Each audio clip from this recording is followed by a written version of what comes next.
दोस्तों, तस्करी सीरीज के पिछले एपिसोड में हमने देखा था कि कैसे अर्जुन और उसकी टीम सोने की तस्करी रोकने की कोशिश कर रही है। आज के इस वीडियो में हम एपिसोड 3 से लेकर धमाकेदार फिनाले यानी एपिसोड 7 तक की पूरी कहानी को विस्तार से समझेंगे। यह सफर धोखे, वफादारी और खतरनाक एक्शन से भरा है, तो दिल थाम कर बैठिए और वीडियो को अंत तक जरूर देखिए। कहानी की शुरुआत वही से होती है जहां एपिसोड 2 खत्म हुआ था। अर्जुन एयरपोर्ट पर प्रिया को रात में मिलने का इशारा देकर आगे बढ़ जाता है। यहाँ हमने प्रिया के अतीत के एक दर्दनाक कहानी पता चलती है। प्रिया पहले एयर होस्टेस हुआ करती थी और वह अपनी फ्लाइट के कैप्टन से बेहद प्यार करती थी, लेकिन उसे यह नहीं पता था कि जिस प्यार वह भरोसा कर रही थी वह उसे इस्तेमाल कर रहा है। कैप्टन प्रिया के जरिए भारत में सोना स्मगलर करवाता था। एक दिन अर्जुन ने प्रिया को रंगे हाथों पकड़ लिया। शुरुआत में प्रिया ने कुछ नहीं बताया, लेकिन जब अर्जुन ने धमकाया तो वह टूट गई। इससे रोते हुए कहा कि वह कैप्टन से शादी करना चाहती है और इसलिए यह सब कर रही थी। यहाँ अर्जुन ने एक बड़ा खुलासा किया। कैप्टन पहले से ही शादीशुदा है और प्रिया को सिर्फ एक कुरियर की तरह इस्तेमाल कर रहा था। प्रिया की दुनिया उजड़ गई। अर्जुन ने उसे एक मौका दिया, जेल जाने के बजाय वह अर्जुन के एसेट बच जाए। प्रिया ने बदला लेने के लिए हामी भर दी। उसने अगली बार कैप्टन के ही बैग में सोना रख दिया और उससे गिरफ्तार करवा दिया। इसके बाद अर्जुन ने उसे एक बड़ा काम सौंपा, ऐना के भतीजे राहुल को अपने जाल में फंसाना। राहुल अक्सर स्मगलिंग के लिए ट्रैवल करता था, इसलिए प्रिया के लिए उसे फंसाना आसान रहा। जल्दी ही प्रिया ऐना के गैंग में शामिल हो गई और उनकी हर जानकारी अर्जुन तक पहुंचने लगी। प्रेजेंट में प्रिया अर्जुन से मिलती है और उन भ्रष्ट अफसरों की लिस्ट देती है जो तस्करी के बेताज बादशाह चौधरी के लिए काम करते हैं। वही दूसरी तरफ स्पेन में चौधरी का खौफ दिख रहा है। वो अपनी टीम के एक बंदे को सिर्फ इसलिए मार देता है क्योंकि उसने चोरी करने की कोशिश की थी। वापस इंडिया में अर्जुन के बॉस प्रकाश उसे एक स्मिथ की सुरक्षा संभालने की जिम्मेदारी देते हैं। अर्जुन को लगता है कि स्मिथ के दौरान चौधरी फायदा उठाएगा, लेकिन प्रकाश के पास एक अलग मास्टर प्लान है।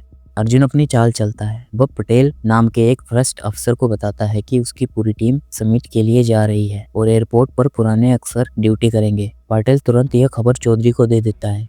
चौधरी खुश हो जाता है कि अब 2 दिनों तक मुंबई एयरपोर्ट पर उसका अड्डा बना रहेगा। अन्ना और सुरेश को बड़े पैमाने पर माल भेजने का हुक्म देता है, लेकिन यहाँ अर्जुन ने पासा पलट दिया था। जैसे ही प्लेन लैंड करने वाला होता है, अर्जुन स्मृति से गायब होकर सीधा एयरपोर्ट पहुंचता है। वह वहां मौजूद सभी अफसरों के फोन जब्त कर लेता है ताकि कोई बाहर खबर न दे सके। पटेल के पसीने छूट जाते हैं क्योंकि उसे खबर देने का मौका नहीं मिलता। अर्जुन का प्लान बड़ा ही शातिर था। उसने पहले छोटे माल को जानबूझकर जाने दिया ताकि तस्करों को लगे कि रास्ता साफ है। जैसे चौधरी के सारे गुर्गे एयरपोर्ट पर उतरे, अर्जुन की टीम ने उन्हें चारों तरफ से घेर लिया। देखते ही देखते सैकड़ों करोड़ों का सोना बर्बाद कर दिया गया। उधर पटेल उस पहले माल को पकड़ने के बहाने निकलता है ताकि वह खुद पर शक न होने दे, लेकिन वह रमेश भाई के गुंडे के जाल में फंस जाता है। रमेश भाई चौधरी का ही आदमी है। अर्जुन ने पहले ही पुलिस को पटेल पर नजर रखने को कहा था, जिसके कारण पटेल की जान बच जाती है और वह अर्जुन का और भी ज्यादा एहसानमंद हो जाता है। प्रिया अब सुरक्षित भारत लौट आती है। अर्जुन और प्रिया के बीच नजदीकियां बढ़ने लगती है। यहाँ Arjun custom overseas intelligence network नाम की एक एजेंसी का जिक्र करता है। यह एजेंसी भारत के रो की तरह काम करती है और विदेशों में होने वाली बड़ी खरीदारी और संदिग्ध लेने देन पर नजर रखती है। अर्जुन को पता चलता है कि एक मशहूर क्रिकेटर ने विदेश में 15 करोड़ की शॉपिंग की है और वह टैक्स चोरी की फिराक में है। चौधरी को जब पता चलता है कि उसका 1000 करोड़ का माल पकड़ा गया है तो वो पागल हो जाता है। वो बैंकॉक में एक समिट के दौरान अर्जुन के बॉस प्रकाश को मिलने बुलाता है। प्रकाश वहां जाता है जहां चौधरी उसे एक ब्लैक चेक ऑफर करता है। प्रकाश उसे ठुकरा देता है, लेकिन कहानी में ट्विस्ट तब आता है जब प्रकाश का खुद का सीनियर उसे चौधरी से हाथ मिलाने के लिए दबाव डालता है।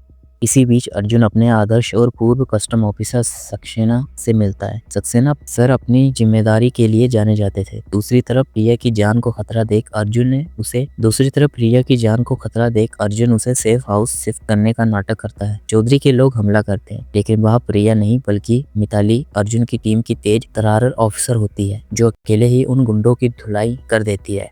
रात में पूरी टीम जीत का जश्न मनाती है, लेकिन यह खुशी ज्यादा देर तक नहीं टिकने वाली थी। चौधरी अब बदला लेने पर उतारू है। वह अर्जुन की टीम के सदस्यों के परिवारों को निशाना बनाना शुरू करता है। मिताली की बेटी पर पानी फेंका जाता है और धमकी दी जाती है कि अगली बार यह तेजाब होगा। टीम का एक सदस्य रवि, जो बहुत ही ईमानदार है, इस सब से भड़क जाता है। वह चौधरी के 2 गुंडों को सरेआम पीटता है और उसके पास से सोना बरामद करता है। अर्जुन को डर था कि चौधरी अब शांत नहीं बैठेगा। वही हुआ। चौधरी ने अर्जुन को फोन करके कहा, तेरा दोस्त मारने वाला। जब तक अर्जुन रवि के घर पहुंचता है, वह देर हो चुकी थी। रवि की लाश खून से सनी पड़ी। चौधरी ने न सिर्फ उसे मारा बल्कि उसके 50 लाख रुपए रख दिए। ताकि उसकी ईमानदारी पर दाग लग सके। अर्जुन टूट जाता है, लेकिन उसकी पैनी नजर टीम के एक और सदस्य कुलवीर पर पड़ती है, जो रवि की मौत के बाद फोन पर हंस रहा था। अर्जुन उसे थाने ले जाकर बुरी तरह पीटता है। कुलवीर टूट जाता है और सच उगल देता है। उसने 1 करोड़ रुपए के लिए रमेश भाई को मारा था और वह चौधरी के लिए जासूसी कर रहा था। अर्जुन उसे तुरंत गिरफ्तार करवा देता है। तभी चौधरी का दोबारा कॉल आता है। वह बाहरी प्रिया है। अर्जुन पागलों की तरह प्रिया के पास पहुंचता है, लेकिन वह सुरक्षित होती है। यहाँ रवि की एक पुरानी गर्लफ्रेंड अर्जुन को एक सुराग देती है कि रवि का एक खबरी चौधरी के गैंग में ही मौजूद है, जिसके बारे में सिर्फ सक्सेना सर जानते हैं। अर्जुन सक्सेना के पास पहुंचता है और वहाँ सबसे बड़ा खुलासा होता है। चौधरी का सबसे खास आदमी सुरेश असल में सक्सेना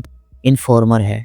सुरेश ने ही खबर दी कि चौधरी इस बार 2 टन सोना ताबूतों के जरिए भारत भेज रहा है, लेकिन चौधरी को सुरेश पर शक हो जाता है। वो सुरेश को पकड़ लेते हैं और प्रिया को भी धोखे से बुला लेता है। उधर मुंबई एयरपोर्ट पर अर्जुन ताबूतों की जांच करता है, लेकिन वहाँ कुछ नहीं मिलता। अर्जुन का दिमाग चकरा जाता है। तभी उसे एहसास होता है कि चौधरी ने सोने की जगह बदल दी है। वह देखता है कि एक और प्लेन लैंड हुआ जिसमें फर्नीचर आया है। जैसे ही अर्जुन फर्नीचर चेक करने बढ़ता है, उसका अपना बॉस प्रकाश उसे रोकता है। यहाँ असली चेहरा सामने आता है। प्रकाश ही वह असली गद्दार है जिसने चौधरी से 20% प्रॉफिट का सौदा किया था। वह सबको ईमानदारी का ढोंग दिखा रहा था। अर्जुन गलती से एक कंटेनर गिरा देता है और उसमें से सोने की ईंटें बाहर निकल आती है। मिताली प्रकाश के मुंह पर एक करारा तमाचा जड़ती है और उसे गिरफ्तार कर लिया जाता है। उधर अल्दीरा में जहाँ चौधरी सुरेश और प्रिया को मारने वाला था, वहाँ अर्जुन के पुराने दोस्त गोविंद और लोकल पुलिस की एंट्री होती है। प्रिया ने अपनी जान जोखिम में डालकर चौधरी को वहां उलझाए रखा था। चौधरी पकड़ा जाता है। अंत में न्यूज में आता है कि अर्जुन और उसकी टीम ने 2000 करोड़ का सोना पकड़ा है। प्रकाश जेल में है, चौधरी सलाखों के पीछे है और प्रिया व सुरेश सुरक्षित है। अर्जुन ने अपने दोस्त रवि की मौत का बदला उसकी ईमानदारी को साबित करने के लिए लिया। तो दोस्तों, ये रही तस्करी सीरीज की पूरी कहानी। आपको अर्जुन की चतुराई और प्रकाश की गद्दारी कैसे लगी, हमें कमेंट करके बताना।